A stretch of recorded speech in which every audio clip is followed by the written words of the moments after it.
Roots from Tennessee Homestead. For our Monday morning barn chat, I'm going to rant.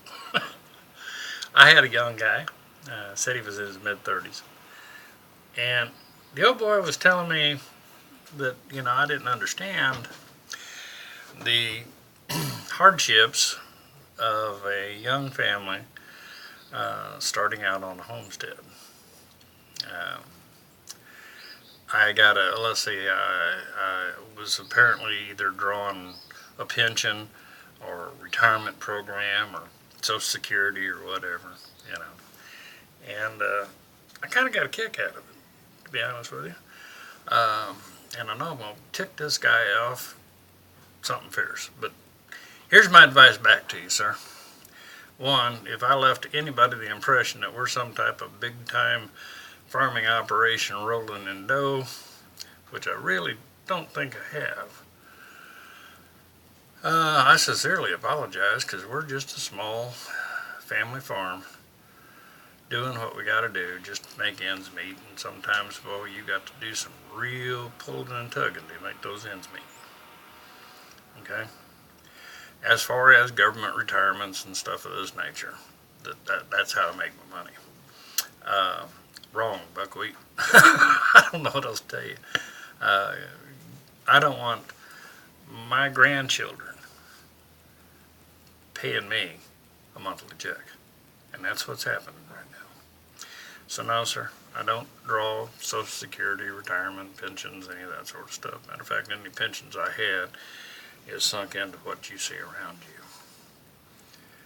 Okay? When we truly changed our lifestyle, we sold out all that stuff, all of it, so that we could enter into a new lifestyle debt-free. Okay? Now, there's the second part of your email, but I'm going to give this to you about as straight as I can, son. All right? And I hope you don't take too much offense to it, and instead listen to what I'm really saying. Your email was 2 paragraphs of the most whine I've ever heard in my life. I was looking for a little cheese in it somewhere. There wasn't any. Okay? I got one simple piece of advice for you. Toughen up, Buttercup, and get to work. Because whining's not going to do you a darn bit of good. If you truly want this kind of a lifestyle for your family, you need to toughen up. Life's rough. You got to be tougher. Okay? And no sense in whining. It's not going to change a thing. And if I make $10 more than you, okay. If you make $100 more than me, okay. I'm glad for you. Okay? I'm not envious of you. I'm not going to say you don't understand. Okay? The mere fact that you would take the time to write something like that tells me you got too much time on your hands, huh? You can get busy. We put out these videos for folks to try to show them what works for us, what things we have found to be successful, and to help us make a living.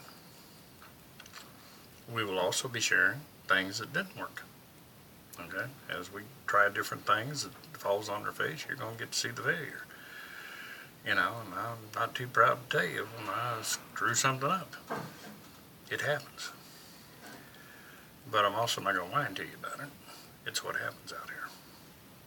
Okay? You make a bad decision, you usually end up paying the cost.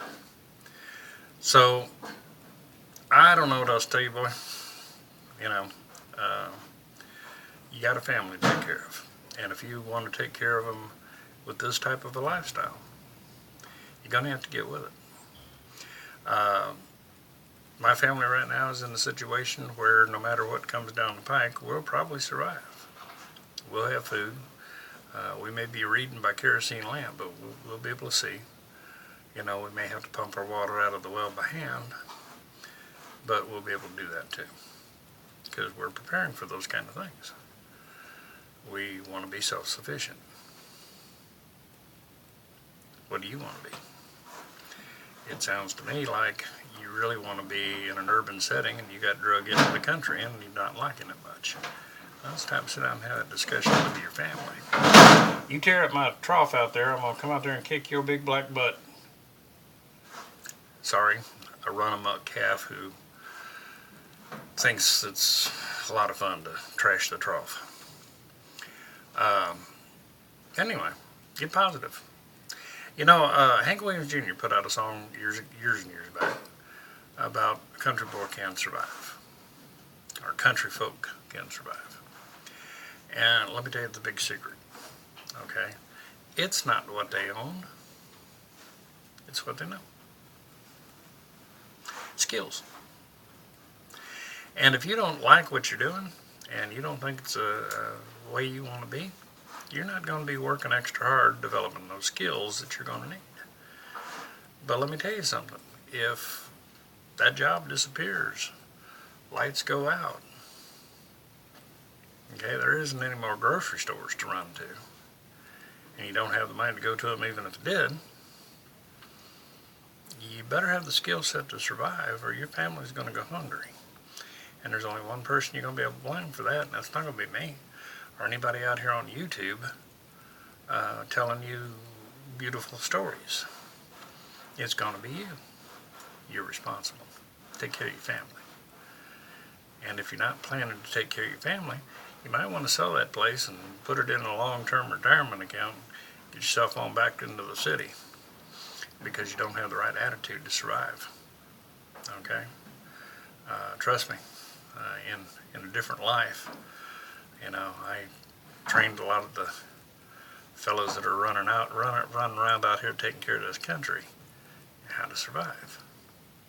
You can survive, but you're going to have to think. Got to get that right.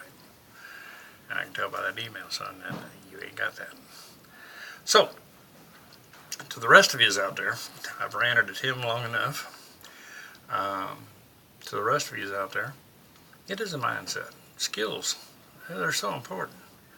Everything you know how to fix, mend, repair, build, do.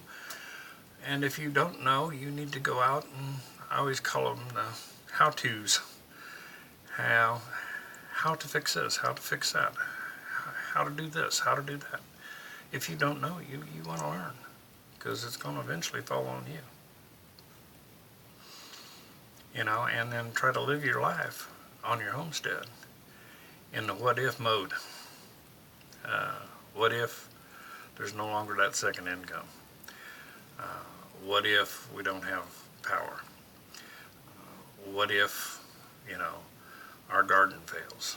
These are the what ifs you need to deal with on a day-to-day basis and keep the right mindset. Plan and prepare for the worst, and then reap the rewards of your planning and your preparing when things go good. So this is a beautiful life, and it's a simple life, and it can be a stress-free life, or you can stress yourself out like that gentleman was doing. There's no point in stressing out over it. You know what you got to do. Make a plan to get there, and get about doing it. And it's a lot of work. And speaking about getting about and doing it, I have got a pile of stuff I'll be working probably well into dark tonight. So I need to quit blabbering at you all and ranting and raving about some guy that wrote me a silly email and get back to work. Y'all have a wonderful day. I really sincerely hope you're having a wonderful day. And this is Rich from Tennessee Homestead. Take care of yourselves. Take care of your family. Bye.